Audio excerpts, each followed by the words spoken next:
अस्सलाम वालेकुम, कैसे हैं आप सब। उम्मीद है सब ठीक ठाक होंगे और बहुत खुश होंगे। आज हम आपके लिए एक और नई रेसिपी लेके आए हैं। बहुत ही मज़े की रेसिपी है। ये रेसिपी है करेले और गोश्त की। बहुत ही मज़े की बनेगी, बहुत ही ज़बरदस्त बनेगी। इस रेसिपी को बनाना कैसे मैं आपको बताती हूँ, लेकिन उससे पहले आप लोग मेरे चैनल को सब्सक्राइब कीजिए ताकि आपको मेरी नई आने वाली वीडियोज़ की नोटिफिकेशन वक्त पर मिले। और अब हम चलते हैं रेसिपी को बनाने की तरफ। बताते हैं एक और डिलीशियस रेसिपी करेले और गोश्त की। मज़ेदार से टेस्ट के लिए हमने ये जो गोश्त है मिट्टी की हांडी में बनाना है और बहुत ही ज़बरदस्त बनेगी। आप लोग भी मिट्टी की हांडी में ही बनाइएगा। फिर जी हमने ये आधा किलो लिया है बीफ का गोश्त। इसको हम और गार्लिक का पेस्ट लगा के और सिरका लगा के थोड़ी देर रख देना है। फिर हमने इसको सादे पानी के साथ अच्छी तरह से वॉश कर लेना है ताकि इसमें से जितना भी ब्लड है या जो स्मेल है इसकी वो सारी निकल जाए। अच्छी तरह से साफ़ कर लिया है इसको हमने।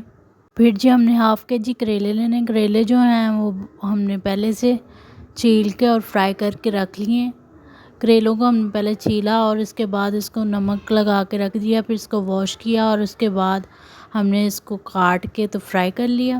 इस तरह से करेलों का सारा कड़वापन जो है वो निकल गया है। अब हम 4 छोटे प्याज लेंगे। प्याज को हमने इस तरह से बारीक बारीक काट लेना है। और फिर जी हम ये स्पाइसेस लेंगे जिसमें है धनिया पाउडर 1 टेबलस्पून, दड़ा मिर्च 1 टेबलस्पून, काली मिर्च 1 टेबलस्पून, हल्दी हाफ़ टेबलस्पून, 1 टेबलस्पून भर के हम ज़ीरा लेंगे, सॉल्ट लेंगे नमक हस्बे ज़ायका और गरम मसाला लेंगे 1 टेबलस्पून। चलिए अब बनाना स्टार्ट करते हैं रेसिपी को। सबसे पहले हमने मिट्टी का बर्तन लेना है, इसको वॉश कर लेना है अच्छे से। इसको अब हम करेंगे गरम। फ्लेम पे हमने चूल्हे को ऑन कर लेना है और सबसे पहले इसके अंदर ऐड करना है बीफ को हम डालेंगे इसके अंदर। ये हाफ़ के जी बीफ है और बीफ को हमने अच्छी तरह से धो के साफ़ कर लिया था। इसको डाल देंगे अंदर। बीफ डालने के बाद अब इसके अंदर हमने ऐड करना है प्याज। ये 4 छोटे प्याज हैं, आप चाहें तो 2 बड़े प्याज डाल सकते हैं। हमारे पास छोटे अवेलेबल थे तो हमने 4 ले लिए। उसको हमने काट के इस तरह से मोटा मोटा तो उसके अंदर डाल देना है, क्योंकि ये गोश्त के साथ ही जो है वो गल जाएगा। इसलिए हमने ज़्यादा बारीक नहीं इसको किया, हमने मोटा ही इसको रखा है। और फिर हम डालेंगे जी जिंजर और गार्लिक का पेस्ट 1 टेबलस्पून भर के। जो हमारे स्पाइसेस थे मैं आपको बता चुकी हूँ पहले। सूखा धनिया, दड़ा मिर्च, काली मिर्च, गरम मसाला, ज़ीरा, हल्दी और नमक, ये सारी चीज़ें चली जाएंगी इसके अंदर। फिर हमने इसके अंदर हाफ़ कप जो है वो ऑयल डाल देना है। ऑयल की बजाय आप इसमें बटर भी इस्तेमाल कर सकते हैं, वो आपकी मर्ज़ी है। आप चाहें तो घी इस्तेमाल कर लें, जो आपके पास अवेलेबल है आप यूज़ कर सकते हैं। फिर जी हमने इसके अंदर 1 गिलास भर के जो है वो गर्म पानी का ऐड कर देना है। और अब इसको पकने के लिए हमने रख देना है तकरीबन 15 से 20 मिनट के लिए। और हमने जो फ्लेम है वो मीडियम टू लो ही रखनी है ताकि अच्छी तरह से जो हमारा बीफ है वो गल जाए और पक जाए। लिड इस तरह से उल्टा करके हम ऊपर दे देंगे ताकि जो भाप है वो बाहर ना निकले, ये अपनी ही स्टीम में पकता रहे। जी हमने 15 से 20 मिनट के बाद इसको देखा है। इसको हिलाएंगे अब एक बार अच्छी तरह से।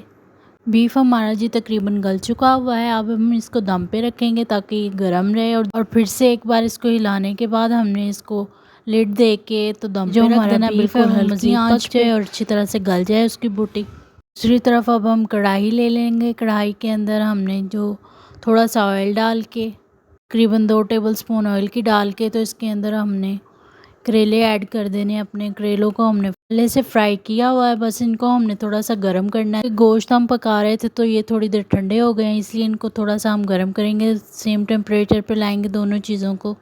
गोश्त और करेले दोनों गर्म होंगे तो फिर ही हमारी हांडी का जो है वो मज़ा आएगा। ये थोड़े से ठंडे हो गए थे पड़े पड़े, इनको हम गर्म कर लेंगे।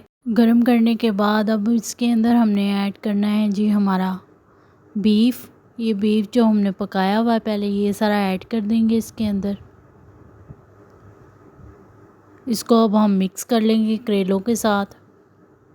अगर आप लोग इस पॉइंट पे इसमें नमक मिर्च आपको कम लगे तो आप वो भी डाल सकते हैं, थोड़ा सा नमक डाल लें। अगर आपको कम लगे, मिर्च कम लगे, तो इसमें काली मिर्च आप ऐड कर सकते हैं।